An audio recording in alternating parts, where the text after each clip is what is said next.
as gunfire from Islamic extremists took the lives of several Charlie Hebdo staff members.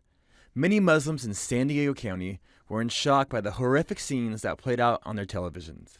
Definitely for us as Muslims, we were very, very saddened to hear what had happened, and then to hear that it was done in the name of religion or in the name of respect for the Prophet. As a community of anywhere between 50 and 120,000 people, Muslims are a natural part of everyday life in Southern California.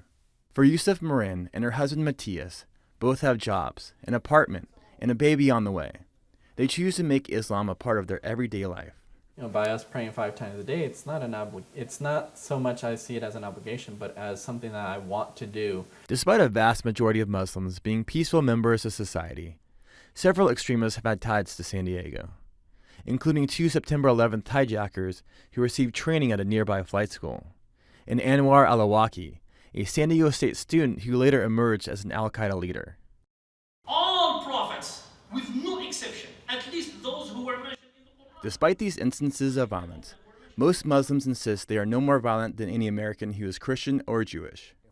For San Diego State professor Khalil Muhammad, he feels that Muslims in the media may not always be accurately represented.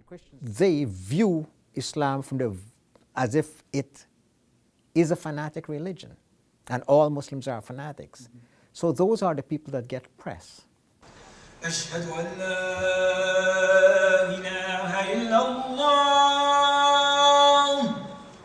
San Diego County is home to about 20 different mosques and host to several different sects of the religion. For many practicing Muslims, they find San Diego a good place to be.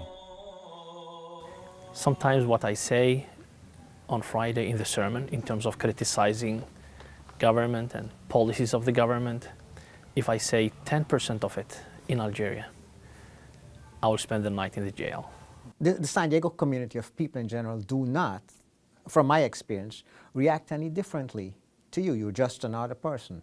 However, if one wears the veil, or some Muslim men choose to wear certain robes, etc., as you might find in certain parts of the city itself, people treat you as if you're a stranger without any rancor or hatred. It's just you get the look as you're a stranger. Despite an open-minded community, misconceptions still do exist.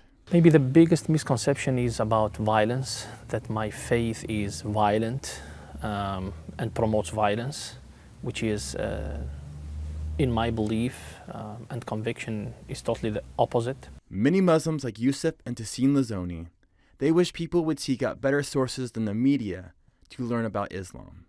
Going directly to the Quran, going to the Islamic centers, and learning directly from the people who follow the faith. Islam means peace, and the example that Prophet Muhammad lived was a peaceful example. So that's the greatest misconception.